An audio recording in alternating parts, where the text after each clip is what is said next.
Okay. We are about 3 minutes late. Apologies for our dedicated audience for this, and good morning. My name is Balkan Devlin. I am a senior fellow at the Macdonald-Laurier Institute in Canada, and I will be moderating this panel. And once again, I'd like to thank the organizers for the opportunity to talk about what I think is one of the most interesting projects and underappreciated projects in the continent, the 3Cs initiative. We have a great panel here today to talk about how the war in Ukraine changed the nature of this project and the meaning of it for Europe as well as for the broader Western world, and how the regional dynamics should inform both the future and the development of this project. So I'll very briefly introduce our panelists here, and then I'll ask them to have their opening remarks for about 5 minutes. When you have about a minute to go, I will start doing 1 minute if you don't look at me, and then it will be your time is up. And then we'll have another round of shorter duration, and then I will turn to the audience for their questions, and we'll hopefully have an interesting conversation. Let me very briefly introduce our panelists over here, and I'll go in the order of the program, as well as it happens to be the order they actually sit down here on the stage.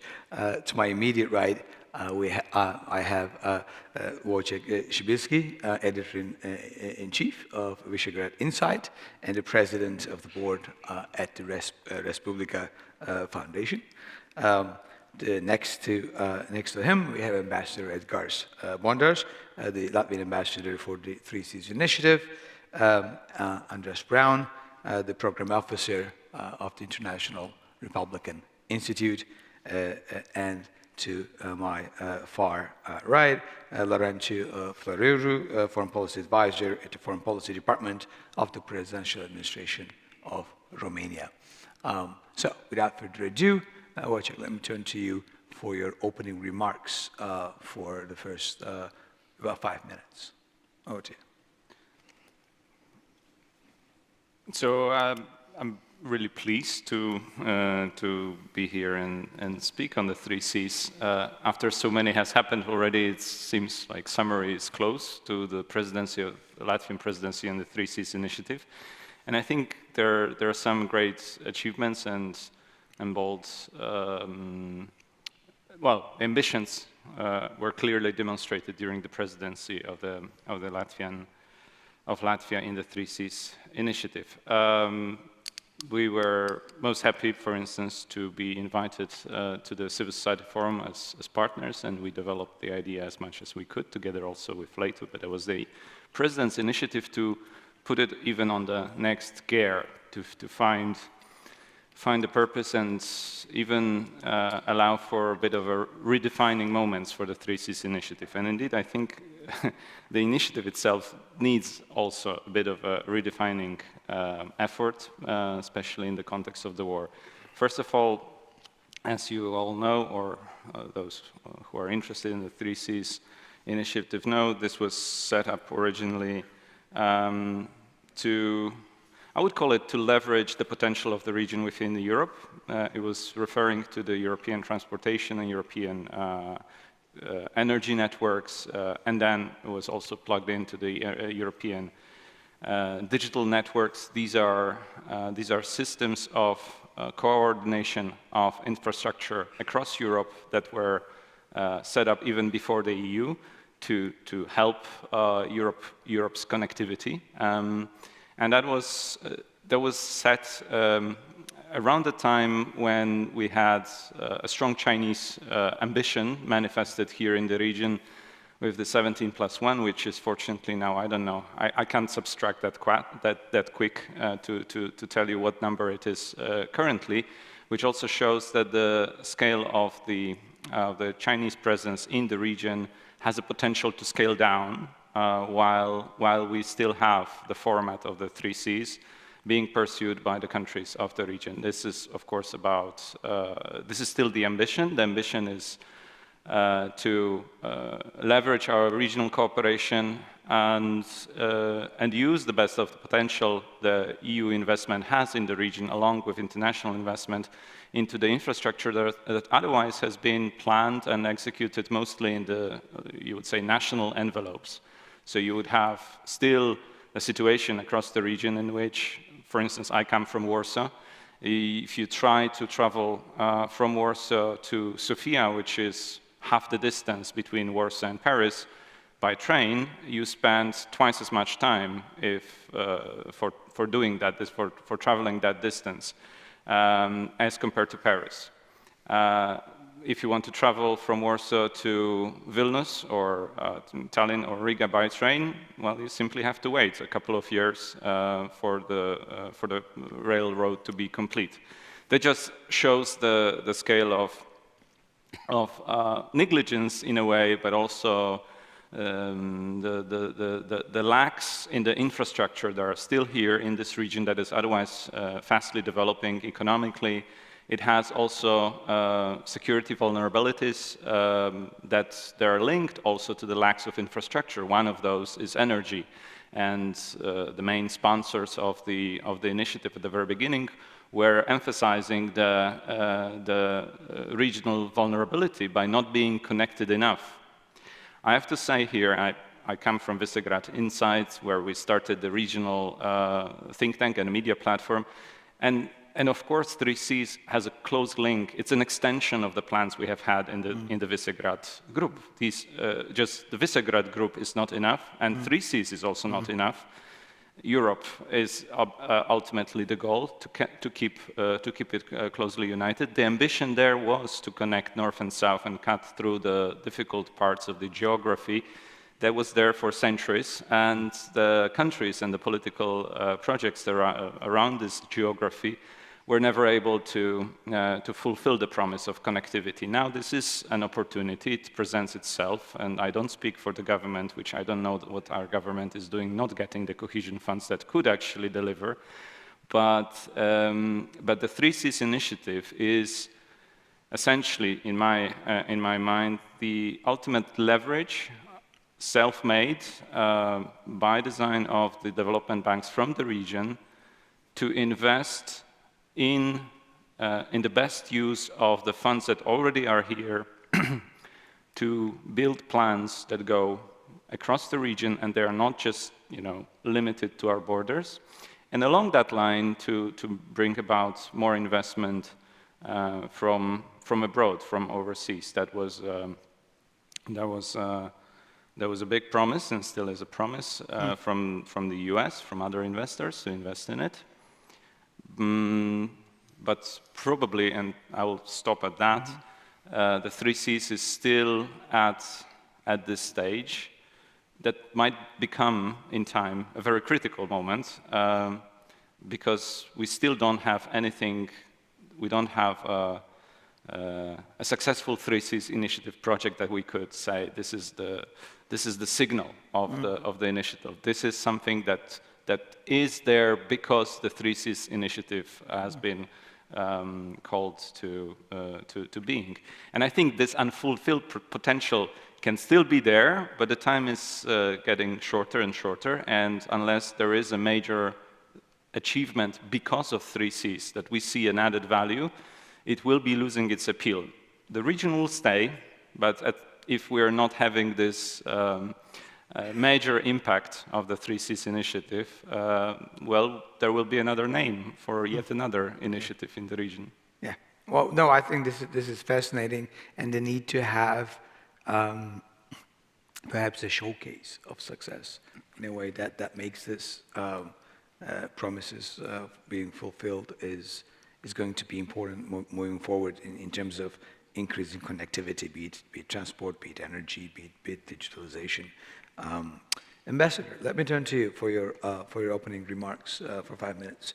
And let's give us what your perspective on the issue. Yeah, thank you very much. Good morning, everyone. And I'm happy to be on the stage and see so many those who are interested in 3Cs initiative. Thank you very much, Wojtek, for mentioning the Riga summit as a successful one. I completely agree, and just would like to add that by every summit of 3Cs initiative, and in Riga it was 7th already, we have something new to offer.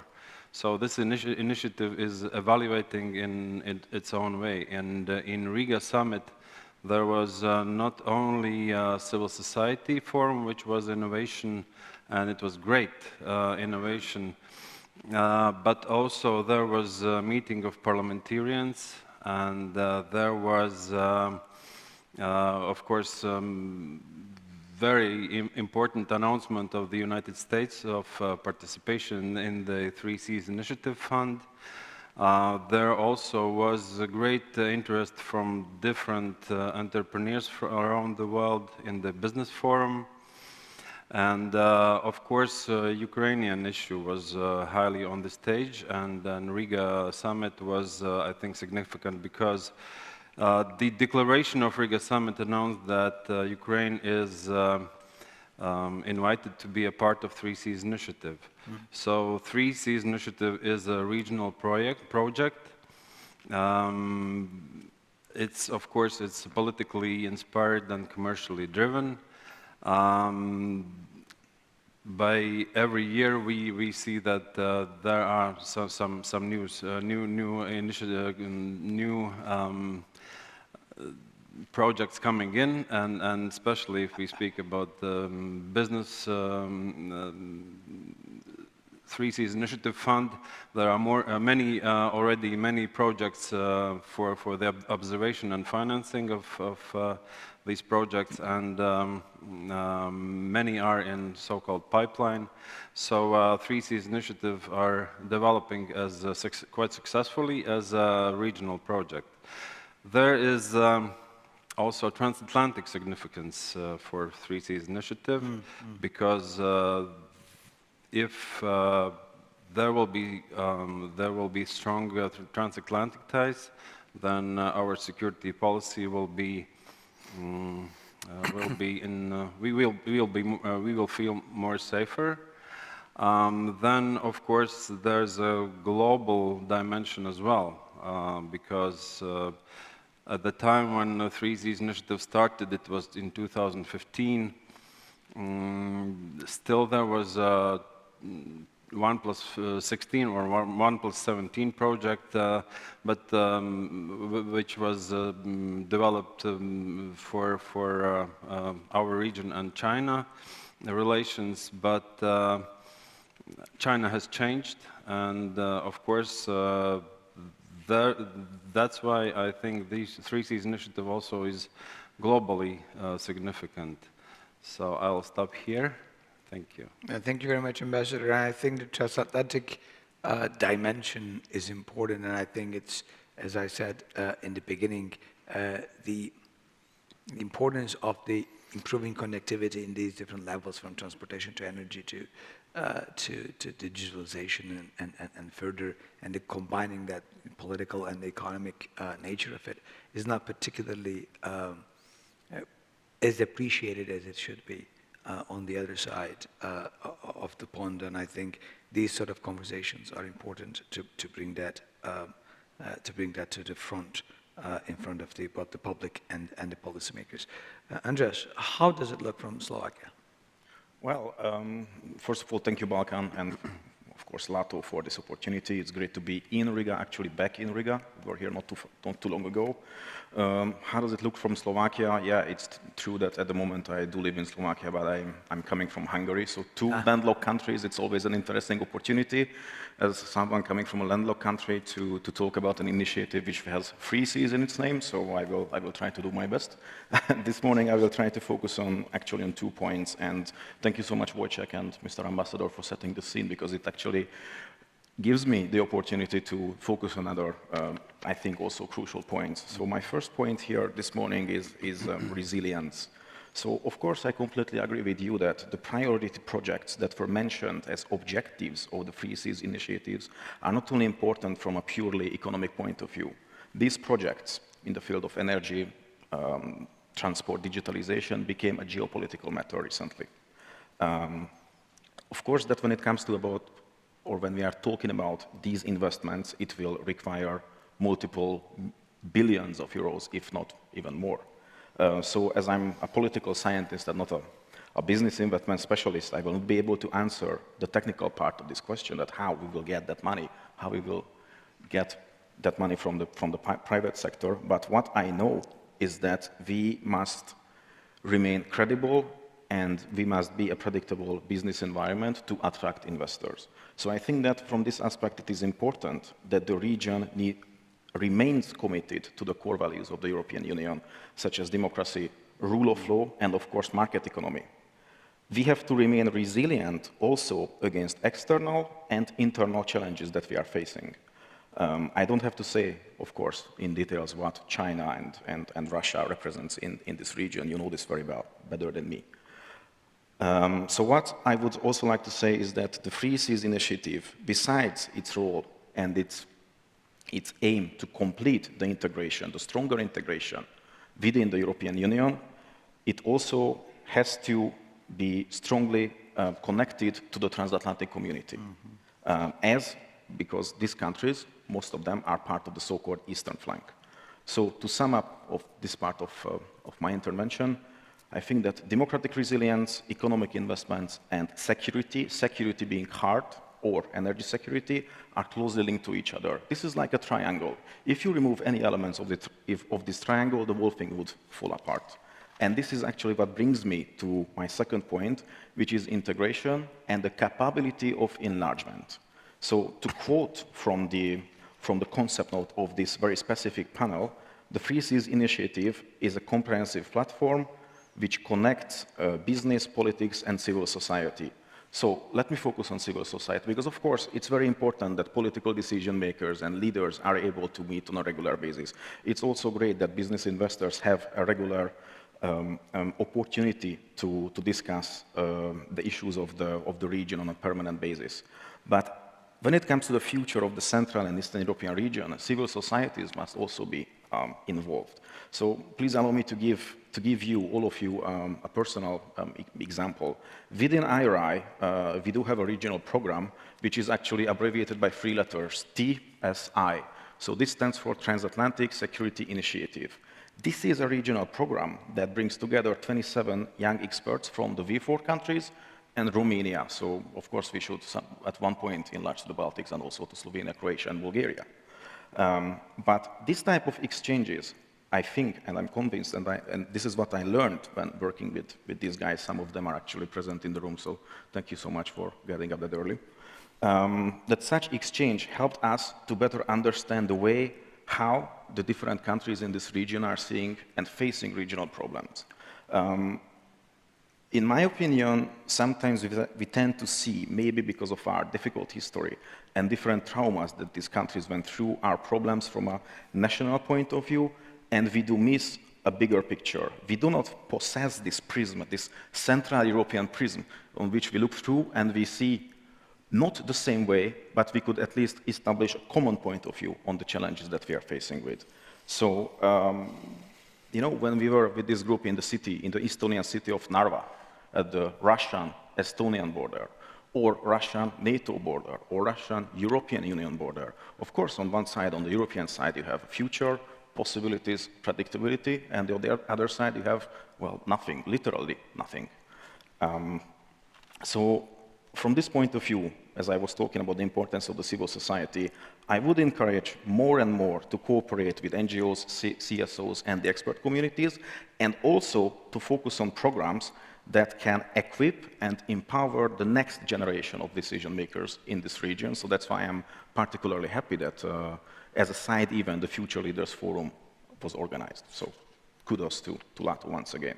And as I mentioned, I just do not want to talk about integrity or integration, but also about enlargement. So of course, it's crystal clear that the topic of getting Ukraine into the Free Seas initiative is on the table for is on the agenda for a while now. My opinion is that the best chance to help the recovery process of Ukraine is to integrate this country as much as we can to the European and also to the transatlantic structures. And I would like to go a little bit beyond that. Not just Ukraine, Moldova, which is also an EU candidate country now, Georgia, which is still also in the, which is in the Black Sea region, and also the Western Balkan countries. In the Adriatic region, some of these countries are part of NATO, and they should also benefit from the North-South connectivity. I will finish by saying that, that Europe is in a situation when we are looking for success stories. At this stage, I think that it is pretty hard to imagine any bigger success stories than contributing to the successful integration of Ukraine to our structures. And this could actually give greater momentum, a bigger geopolitical relevance for the Free Seas Initiative.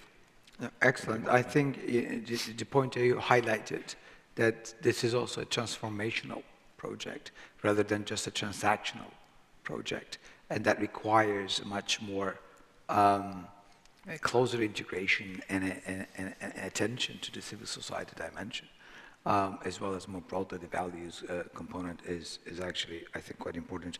And I also would like to echo your comments regarding the Future Leaders Forum. In this conference, generally, that's generally one of my favorite parts to engage with, to see young, driven leaders in the transatlantic space coming together and working together. So kudos to the organizers as well. Laurent, let me turn to you, and we talk about 3 Cs. So let's look at how it looks like from the Black Sea. Thank you, Balkan. Good morning, everyone, and thank you for organizing this event within the Riga conference. I think it's not a mere coincidence. It comes after a successful mandate of Latvia to the 3SI.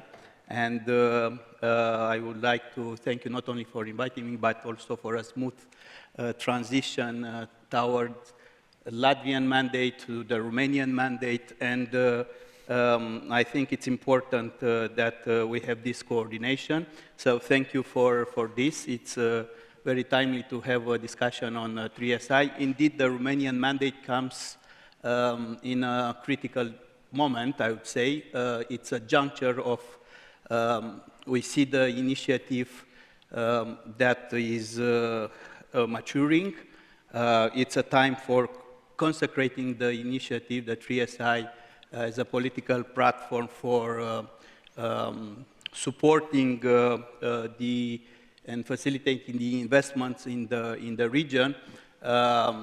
We will all benefit from that, and actually we need to have more investments. And it's also a time when we have a geopolitically reconfigured situation due to the war in Ukraine. So this is the context we will all know. And the Romanian mandate basically will consecrate on 3 axes.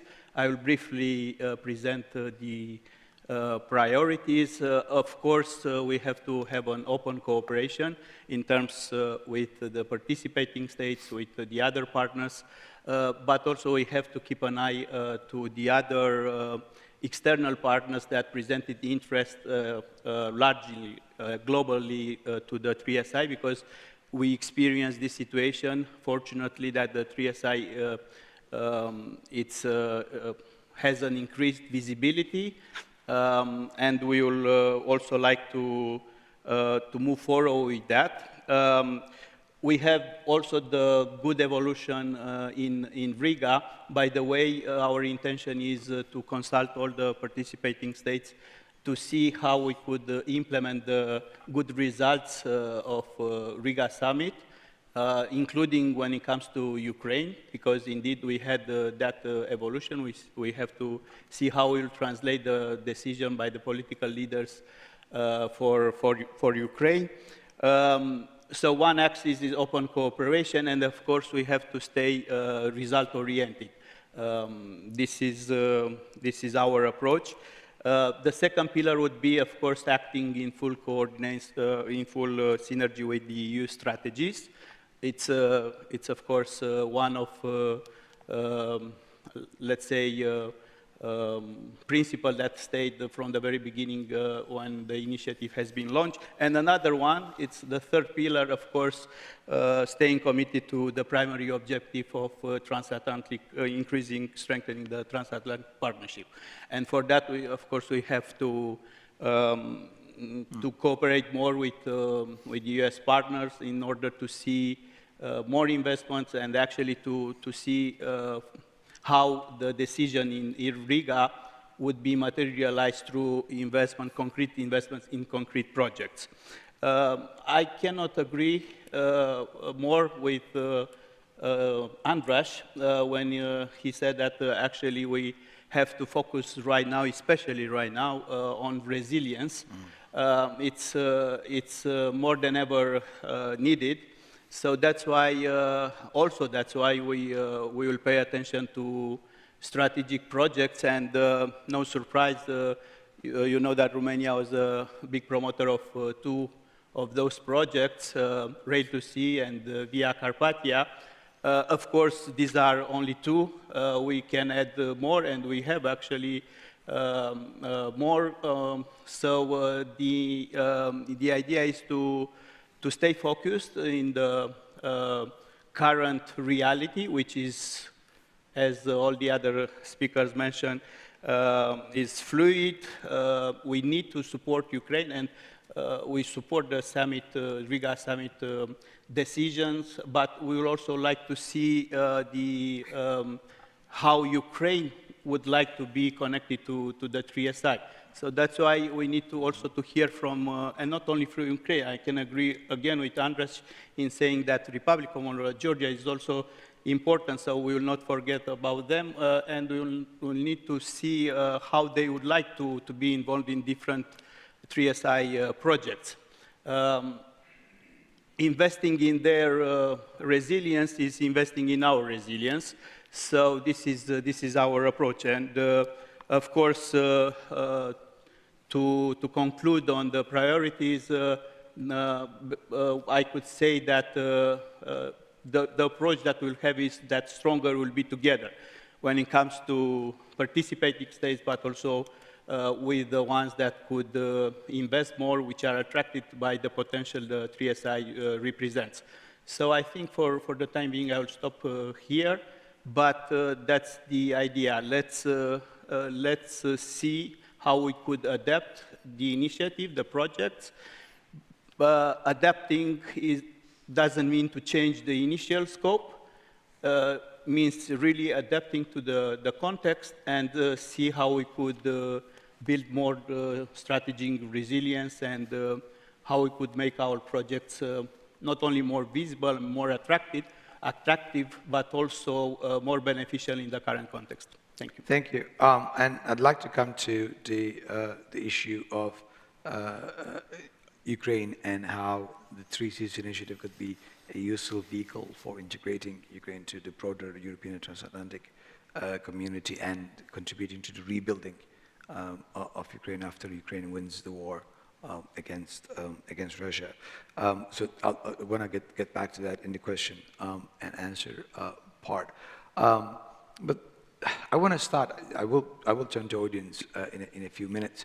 But I want to start with asking the panelists one sort of kickoff question, and if you can try to sort of respond within about 2 minutes each. And that is, when you look at the Three Seas Initiative and when you look at the public discussion about it, what is the one thing that is underappreciated? That is one thing that is people are not paying sufficient attention to, but they should in understanding the future of it. So I'll go with the same order. So let me start with you, Wojciech. What are we missing generally when we look at it? Well, generally speaking, the region doesn't take itself seriously, and the public opinion alongside. Usually the attitude is about being policy taker than policy maker.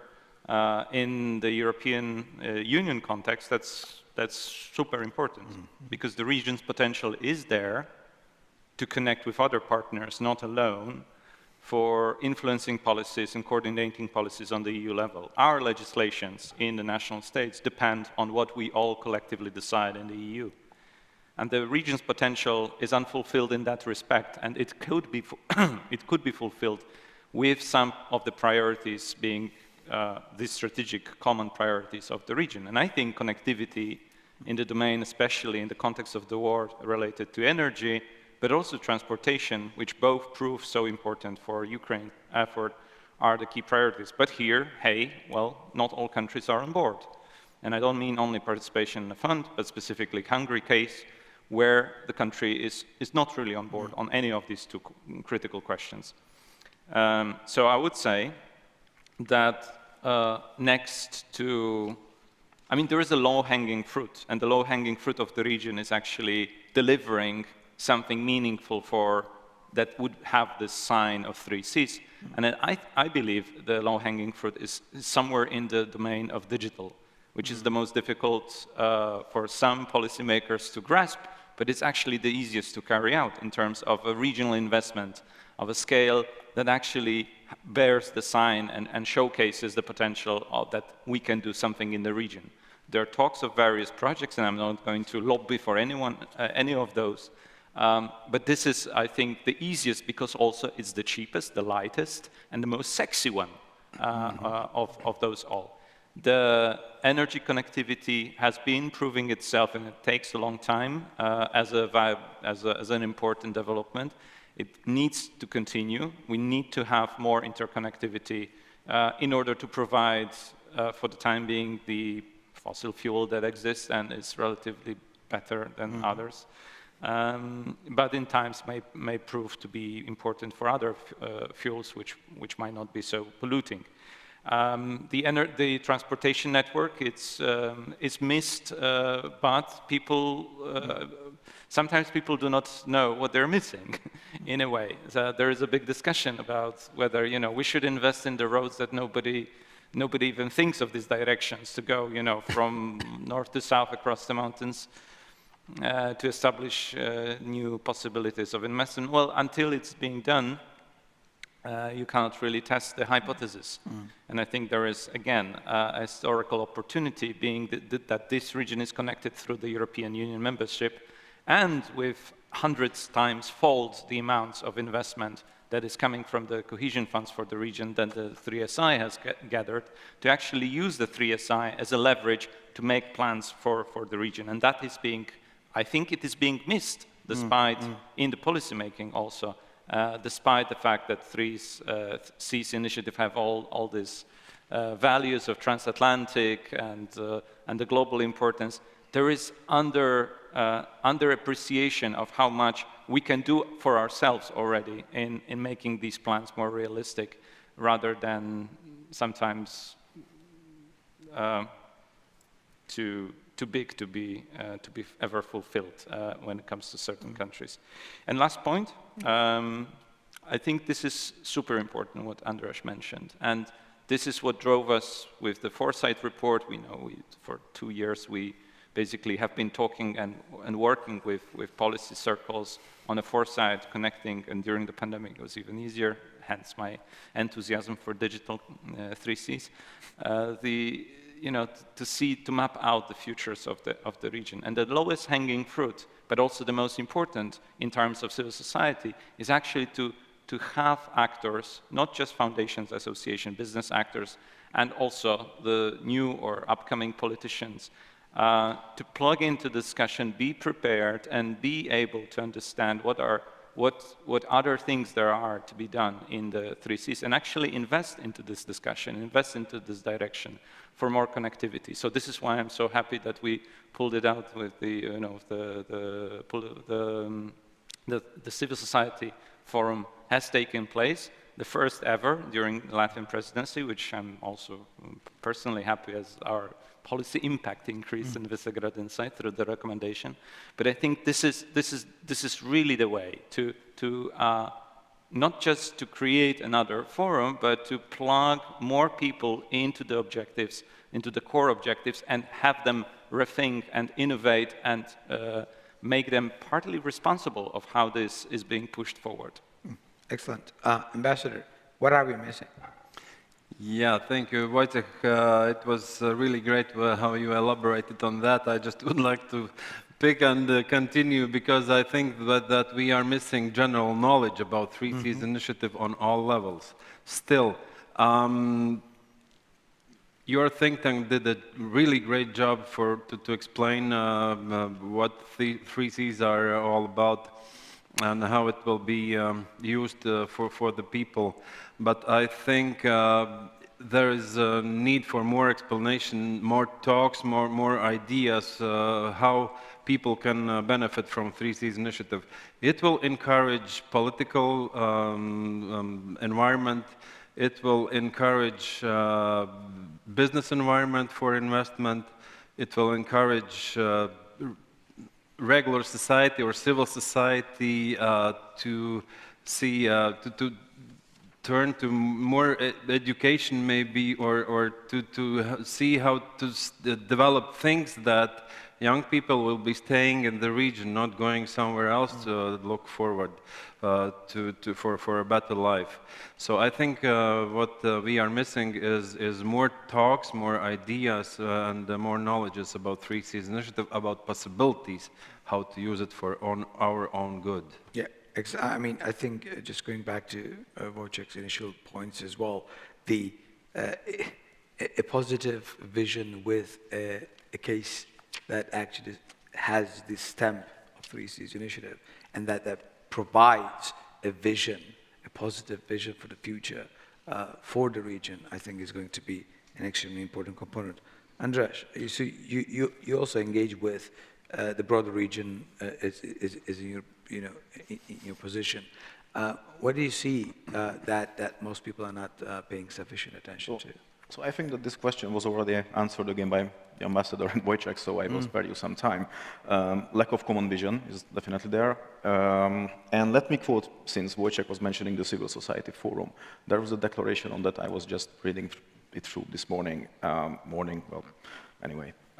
So it seems that it is too infrastructure heavy, and we are missing common goals in other areas than investing into infrastructures. And I can, of course, only repeat myself that if we could somehow better integrate the future leaders, we could benefit from that. Oh, excellent. I think, I mean, the point you made earlier, the fact that those big, especially energy projects, takes time to come to fruition, to have their benefits being recognized, also delays this recognition and appreciation of it, and something, sort of a quick win that's visible that can be get with the digital realm, for instance, or engagement with the civil society is going to provide that momentum, perhaps moving forward. Laurent, when you look at it, what are we missing? Yeah, I think once the 3SI is made more visible, because I can agree that this is currently a lack in knowledge, there is a risk and a potential. The risk is that we see today there are different demarches within the initiative or related to the initiative that are not harmful per se, but they are not focusing on the priorities set up by the leaders. So dilution of the attention from the priorities is one of the risks. And I will not get into the details, but we had previous discussions, for instance, with issues related to working groups, setting up a secretariat. And also, once again, I would like to congratulate Latvian mandate, because the attention was paid to the real issues, not to the ones that will just consume the time and not focus on the projects per se. So that's the risk. We will not intend to go into that direction. We will stay project-oriented, and especially to those projects that present strategic importance, that will build the strategic resilience. The potential is obviously the need to attract more funds. And we have the investment fund. We think that the current phase of the fund will be closed when all the participating states will contribute to that. So we will almost there. The other dimension is that we need to attract more private investments to the fund.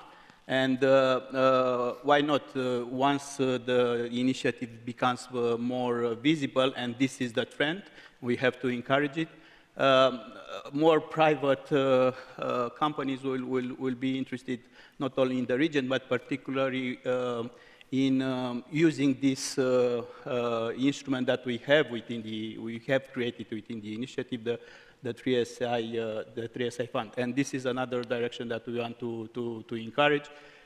Bring more private investment to invest in those projects that have been endorsed by the political leaders, that presents not only, let's say, strategic importance, but also economic relevance. So that's it. No, I think that's an excellent point. I want to turn to audience in a minute, but also highlight or underline the investment component, and particularly as the changing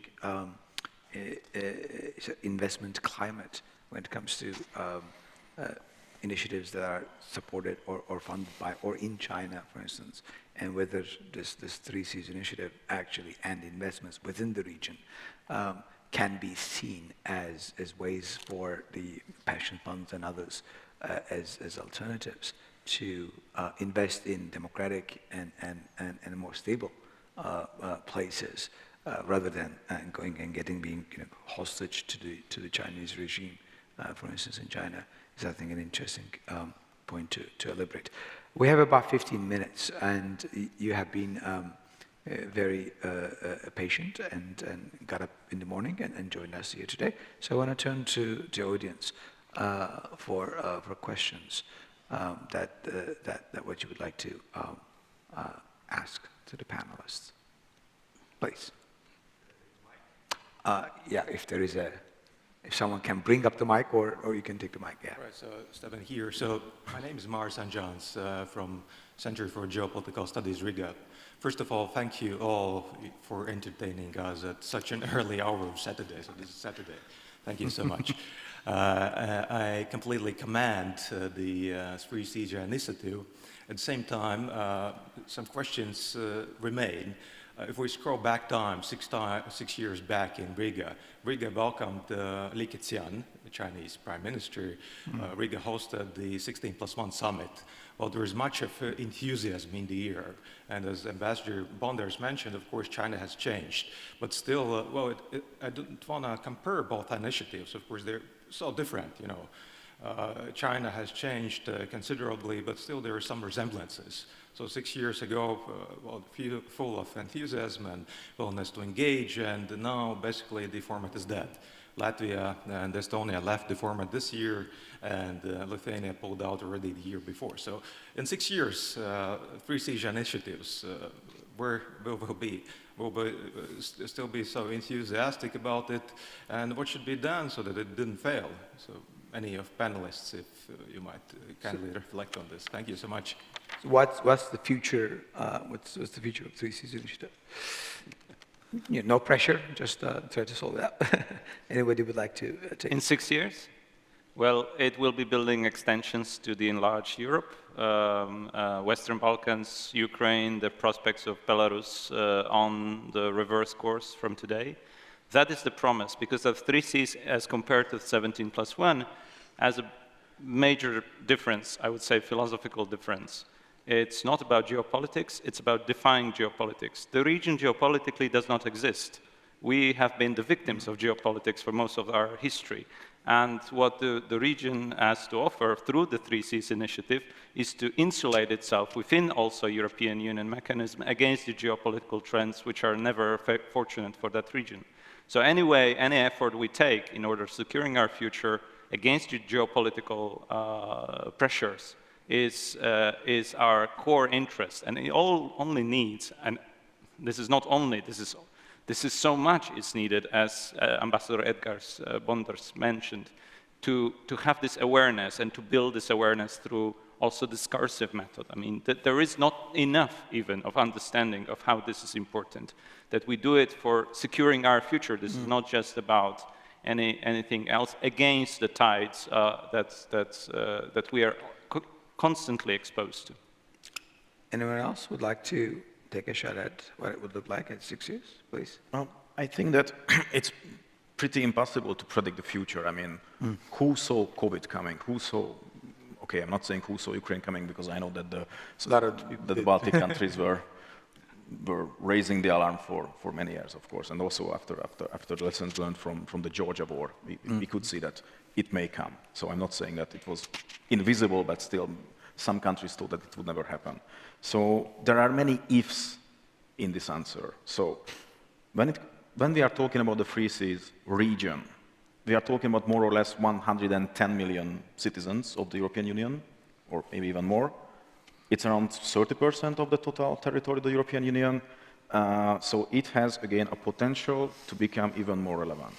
If we manage to develop a common vision on our future, based on resilience, based on investments, based on connectivity, based on Europeanism and transatlanticism, I can see a future for this region.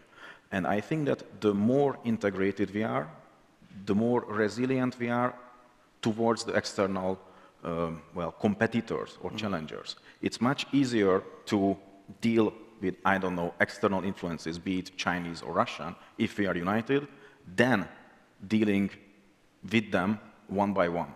So I think that's actually the name of the initiative, 16+1 or 15+1 or 14+1. You know, it was never focusing on the region. It was always someone plus one. It was never a regional initiative. Free SI is a regional initiative, and it has to stay like this. Yes, please. Yeah, but I don't think it's a problem with enthusiasm. Enthusiasm in general is a good thing. Major projects, I would say, comes from enthusiasm, but I get your point. The thing is not to remain at the level in the realm of enthusiasm. That's why we have this approach, and we would like to stay focused on priorities, concrete projects. Let's move them forward. We already said what those projects are. We are right, even before the war in Ukraine. Those are the main priorities. Now we have to adapt, of course. We will adapt them. But the direction we set up when we created the initiative was already good. So instead of predicting the future, let's create it. Excellent.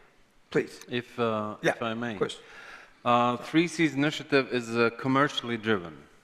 And if there will be successful projects, if there will be investment, then whatever title will be, we will be successful and we will succeed. This also coincides with Europe general lines. For example, Global Gateway, which is on the table now and which is shaping strategy for European Union. So, but I think that it will depend on projects and how successfully they will be implemented. And of course, we are value-based. Nothing succeeds like success, right? So I think going back to the original point of we need a success story to push it is important. Please. Yes, Andrew Mick to the Marshall Center. Two questions actually and a comment. One, I am a bit surprised that nobody mentioned the military dimension of what the Three Seas is supposed to be. Military mobility north-south, you have post-imperial legacy infrastructure that has been running east-west all these past few centuries. And the second point is that I have a distinct feeling that I think the comment about this not being a distinct geopolitical region is spot on. And the question is, how do you reverse that? How do you make it into something different? I was at the Munich Security Conference when Secretary Pompeo issued the $1 billion challenge, and there were no takers. You will not build this region with private equity or investment, especially now when you have the largest war Europe has seen since 1945 right across the border. So let's stop, talking about cooperation. Let's look at hard security issues as the driver here. So I'd like the panel to comment on the following. First of all, why isn't Finland or Sweden represented in this conversation? I mean, this is a geostrategic shift of tectonic proportions that's about to take place. The last I looked at the map, they have something to do with the Baltic Sea as well. So that's the first question. And the second question is, should the path forward be government-driven and not private equity-driven? Because in these conditions, I believe only the governments can generate the kind of funding that you need. And the third point, you need military voices in this discussion. You need people in uniform who are looking at operational planning across the flank for this to have any sense. Otherwise, it'll be, you know, kind of Me Tooism, and I don't mean this disrespectfully, but it'll be the Me Tooism. We are also a region. We're also here. Well, nobody cares. You have a historic opportunity because of Finland and Sweden joining the alliance, because Putin lost his mind and invaded Ukraine, to actually come out from the second tier and become really what you should be, the frontier of the West. Thank you. I think this is a fascinating question, and I'd like to turn to the panel to comment on both the military dimension and I think it's a related question, related sort of concept of should the geopolitics be the driving component and provide the push to make the region relevant and meaningful and coherent in order to be able to move forward, or just become any one of the other initiatives that we tend to have all the time but end up not going anywhere. Which reminds me the whole thing with the BSEC and Black Sea and all that thing, without that particular push. Anybody would like to comment, please? Yeah, thank you for the question. We didn't indeed touch upon military per se, but we alluded many times during the discussions, at least several times I discussed, and Andras also mentioned the strategic resilience. This is what is in the back door of that.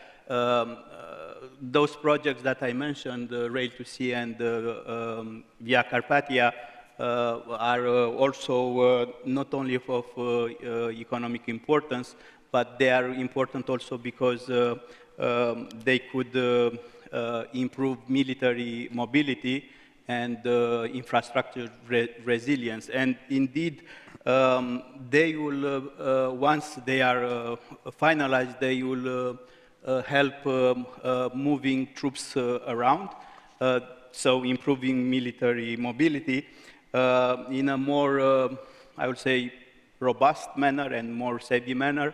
And the connectivity between north and south in the eastern flank is obviously very important for consolidation of allied defense and deterrence. So I will agree with you. We also have to take into account what are the roles and the drivers of this initiative and the reasons why this initiative has been launched and the modalities how it was launched. Because you mentioned the governance.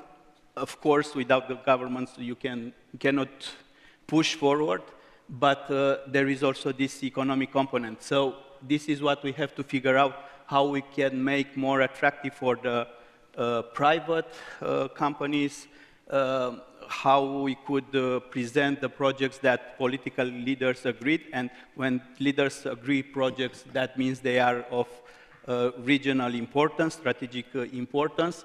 The question here is not whether the government should be involved, but how to, once the government is involved, how to attract also private investment.